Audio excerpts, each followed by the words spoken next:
My name is Alejandro, and today I'm going to talk about the different types of presentations that exist and which one you should use in which case. So let's begin. Well, first of all, I have to say that there are many types of presentations, but these ones that I'm going to talk about are like the basic ones. So you could like mix them up and bring new types of presentations, but these ones are like the most important. So let's begin.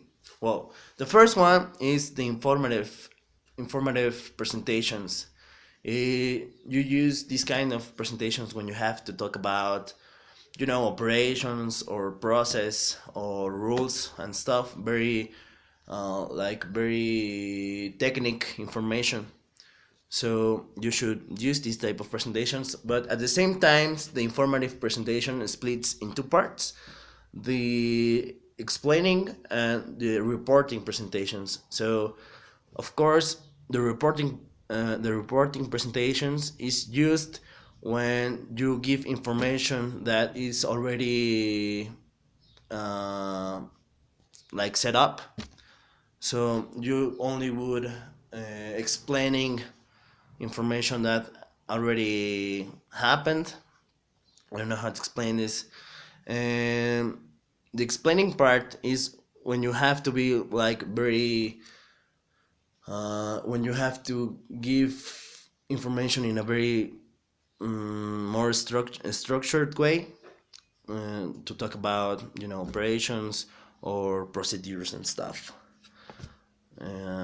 Yeah. So the next one is the persuade presentation.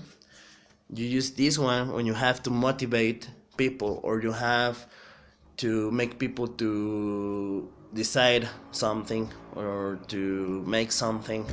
So in this type of presentation you should appear yourself as uh, how to explain this, you should look like very emotional. These type of presentations work better if the emotions rules the presentations, the explanations. They have to see you like very motivated, like very involved with the topic you're talking about, so people can feel the same way. It's how do you achieve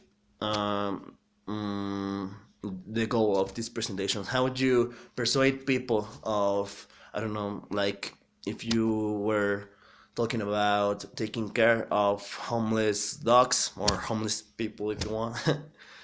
You should talk with very common sense, of course.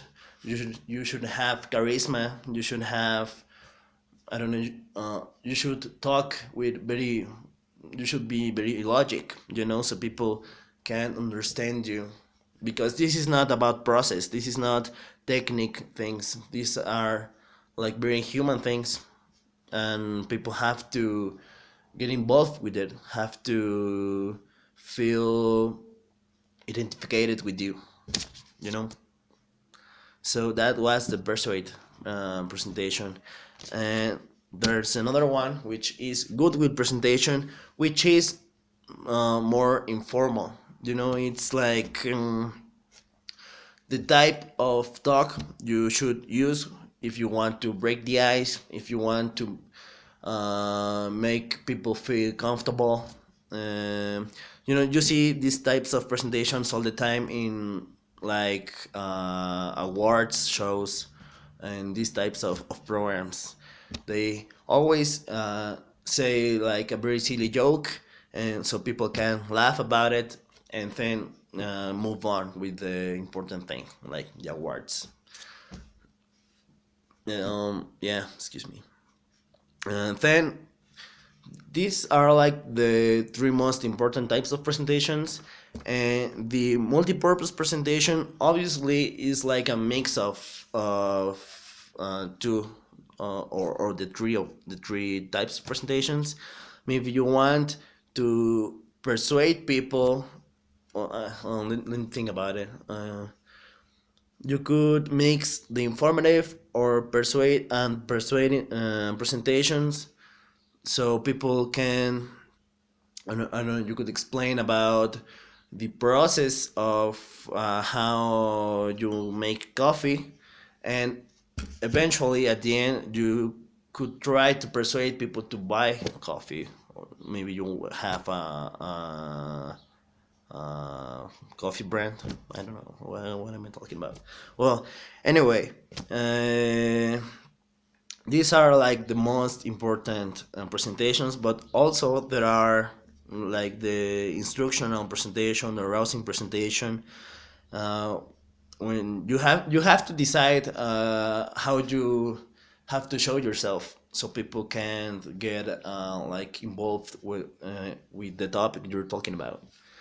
Once I say this, I have to move on with the skills I have to improve to become a better presenter. I believe I have, um, you know, I don't think I'm ashamed of an audience. I'm kind of used to maybe not talk, but I play music, so I'm used to play in front of an audience. I don't get like nervous very easy, so I think that's a skill. Another one is that I like to talk. I like to explain things, but definitely I have to work in get information of the topic I'm talking about, because sometimes an audience can ask you something that you don't really know, so that could make you look like a very bad presenter. You know, I have already said two skills, didn't I? So the third one, I could say that I like to learn. I like to improve in whatever I'm doing. So, and this is like a very, I guess this is a skill, because I want to improve. I want to become a better presenter, and I think that's all. That's our 7 minutes and 25 seconds. So I think I made it. Bye, teacher. Bye. Love you. Bye.